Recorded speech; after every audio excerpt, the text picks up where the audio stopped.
So what's up, survivors and aspiring survivors? My name is Wyla. I play a lot of DayZ, and this is my tutorial on what to do on your very first day, how to set yourself up in the best way possible to survive. I know that there's a lot of guides out there already, and I do recommend that you check everybody out because there's literally no way you can get too much information before you start playing DayZ. It is a ridiculously brutal game. I really hope that you enjoy the video. Please leave a like and a comment and subscribe, blah de blah de blah de blah. I hate asking, but it really will help me out. So hopefully you find this useful. I'm just going to jump straight into it. The first thing that I recommend that everybody do before you play the game, download the iSurvive map app.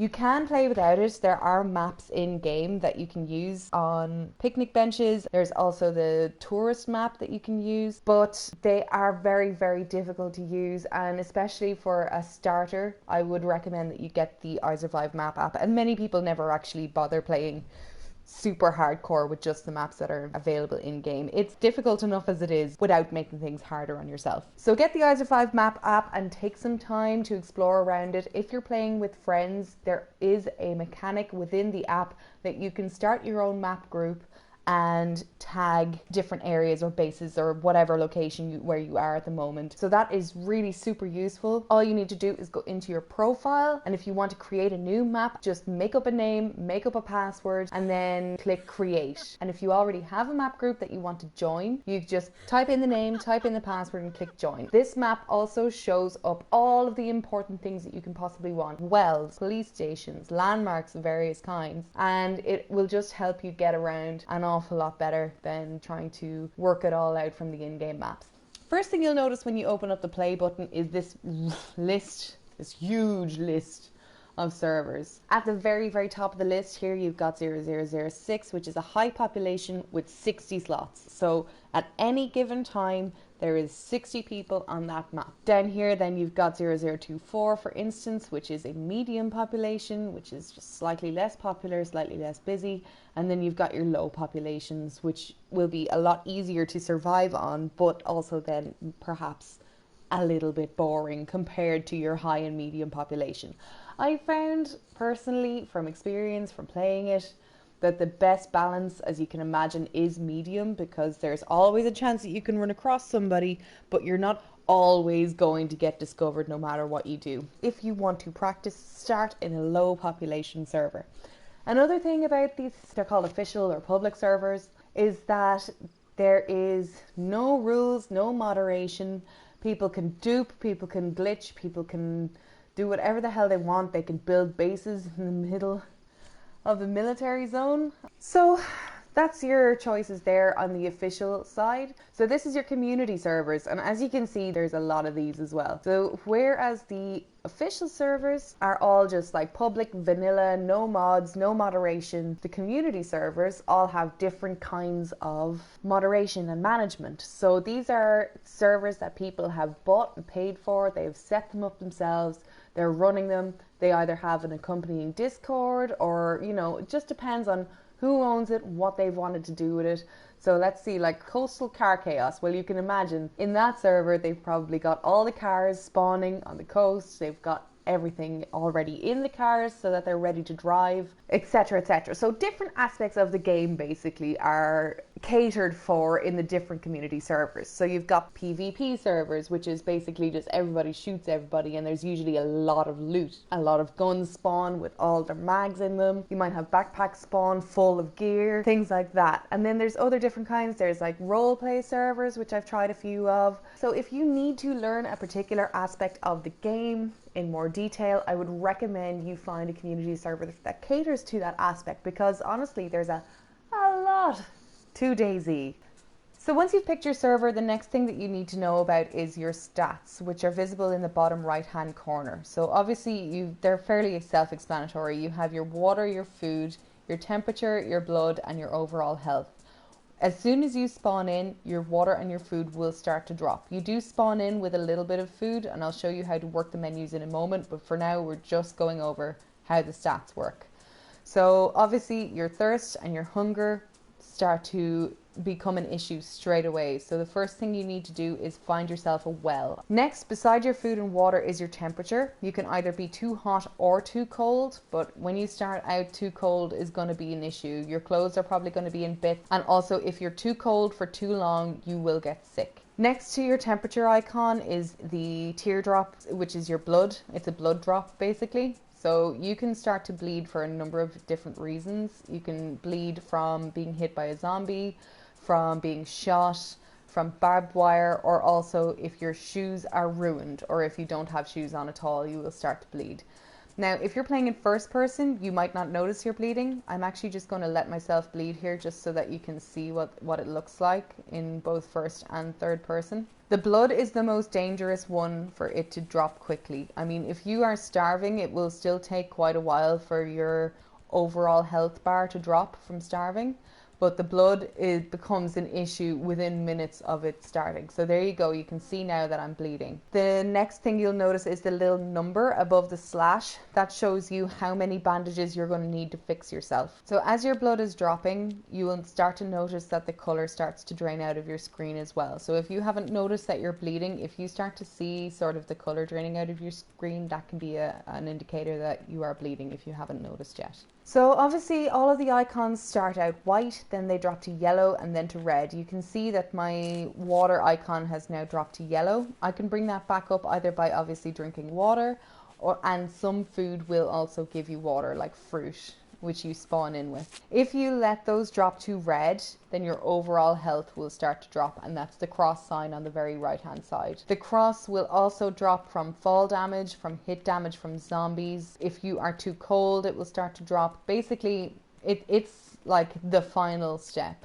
Another important thing to note about the food and water stat is even if it looks like it's completely full, you can actually keep eating and drinking above what it shows. So I recommend that if you find yourself at a well, you just keep drinking until you get another icon to the left of the water icon, which will be a little stomach, and that means you're full. So keep drinking water until you are full, and then you won't need to worry about it for a long time. Other icons that will show up on the bottom right are a small little virus icon, which looks a little bit like a coronavirus. That means you're sick. You'll also get a wetness symbol from either being caught out in the rain or from like swimming in a pond or something similar like that. To fix your wetness, you can actually wring your clothes out. So I'm going to wait in the rain now until I get wet, and then I will show you wringing your clothes out. Another thing that's very important to note about your food and water is that it will drop faster in various circumstances. So if you're cold, you will get hungry and thirsty quicker. If you're sprinting, you will also get hungry and thirsty quicker. One of the hardest things to do as a freshie is to completely avoid sprinting. I know it's difficult to move so slowly when you know you can move quicker, but if you sprint, you will definitely damage your food and water. So try not to sprint until you have a regular supply of food and water that you can rely on. Now you can see I'm wet there, so I'm just going to get indoors here, more or less indoors, and just show you how to wring out your clothes. This menus, I'll show you this again in more detail, but basically just open up your menu, which is the big touchpad in the center, and then go over to your clothing item, put it into your hands by pressing X, and then you'll get a prompt in the bottom left that shows you to wring, which is just hold the trigger button, so you just wring them out.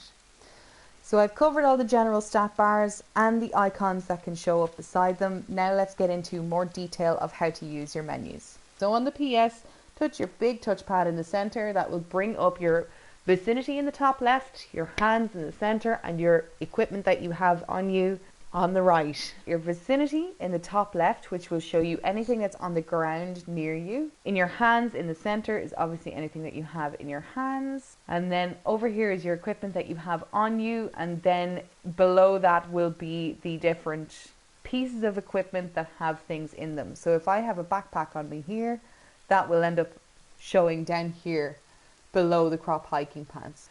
Basically, to do anything in DayZ, you need to put something in your hand first. So say if I'm bleeding, I will have to put the rag in my hands, and then I'll have to hold the trigger to bandage. So if I want to eat something, I have to put the apple in my hands, and then it'll give me the prompt down in the bottom left, and I can eat it. But to do anything, you need to put something in your hands first to interact with it. So that is one of the most awkward things you might need to do. So I've got switch on option.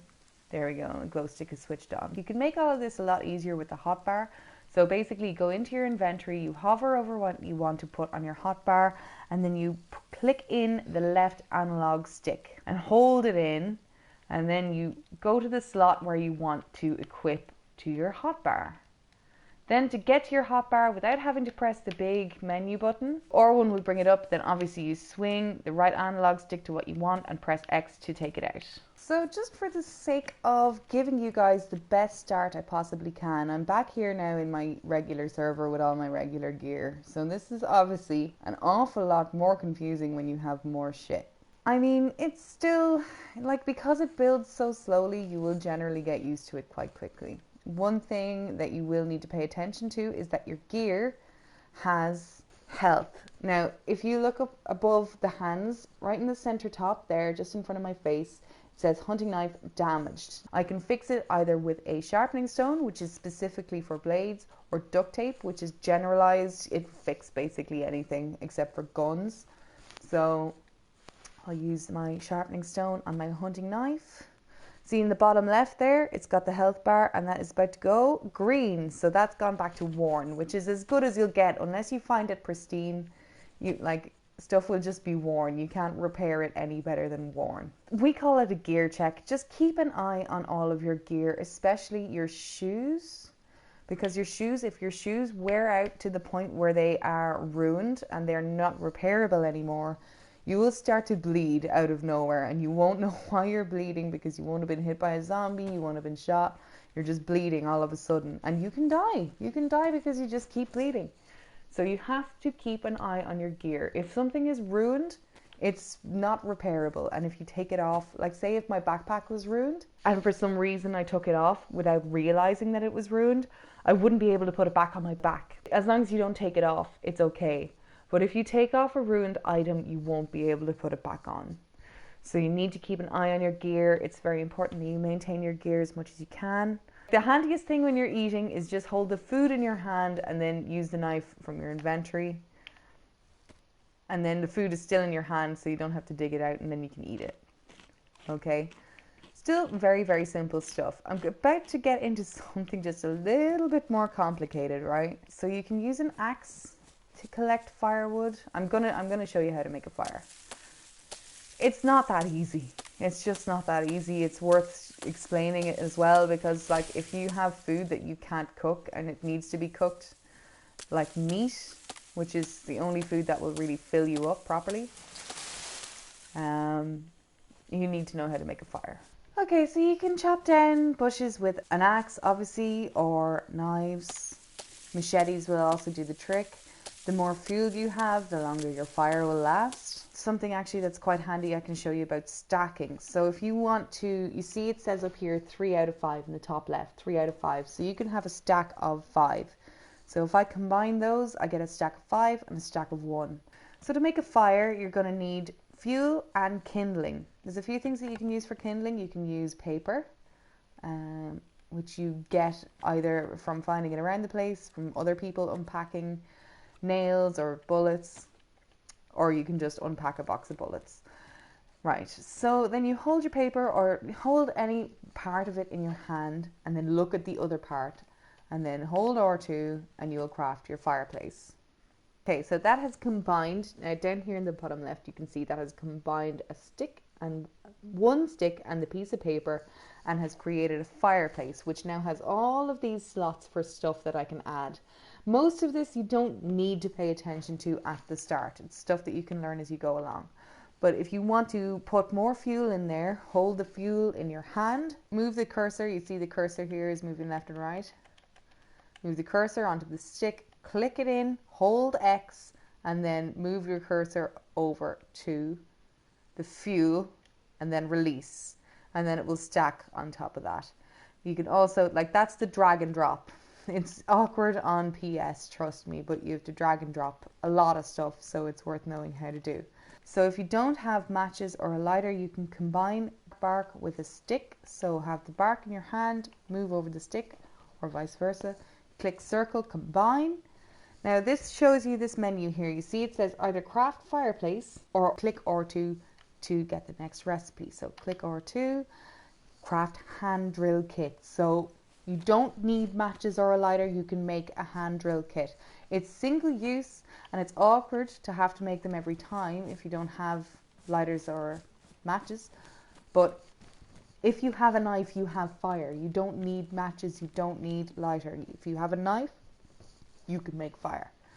So obviously then you just go over to the fireplace, you rub it up real good and hopefully it will ignite. Well, it always ignites. Like, it's not like real life where it's really, really, really bloody difficult to get a fire going with the hand drill kit. It will happen every time on this, which is one of the ways where DayZ doesn't deliberately fuck you. Another thing that you're going to need to actually cook something over a basic fireplace like this is a long stick. You need a long stick. A small stick won't do it, firewood won't do it, you need a long stick. And then combine it with your uncooked food. Press circle, which will equip it onto the stick and back out of the menu. So then you just click roast. Hopefully that makes some kind of sense. Basically you need kindling and fuel. Combine your kindling and fuel. Put any extra fuel you want into it. Long stick, cook.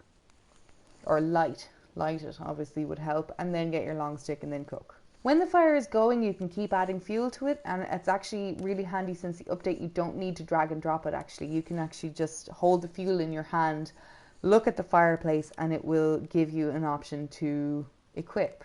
Also, a new thing since the updates lately is if you want to build a fire in a house, you can't just build it on the floor. You have to build it in a fireplace, and there's different kinds of fireplaces. There's big open ranges, or there's like attach, yeah, there you go. See, so there's big open ranges, or there's the little like wood burning stoves.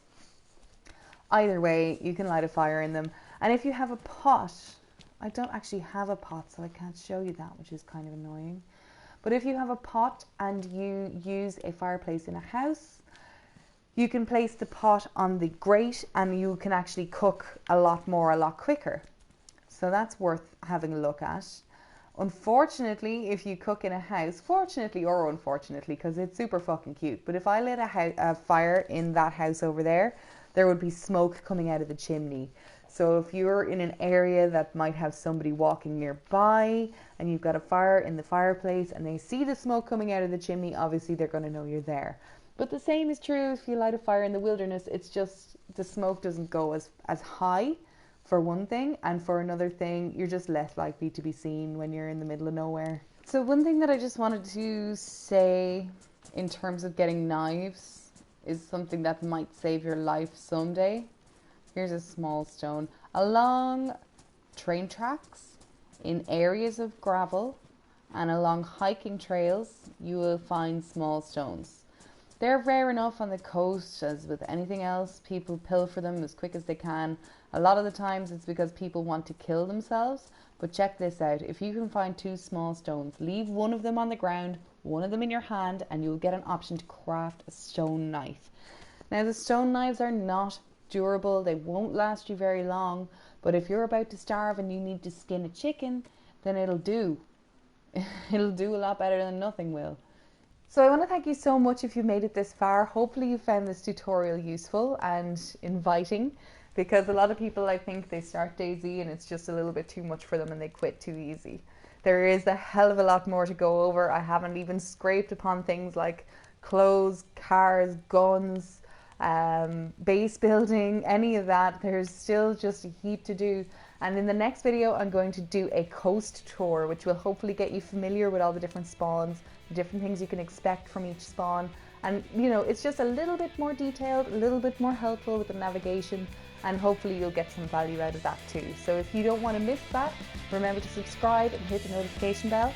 And I really appreciate it. I really do appreciate it if you leave a like and comment. And I will see you in the next video. Bye!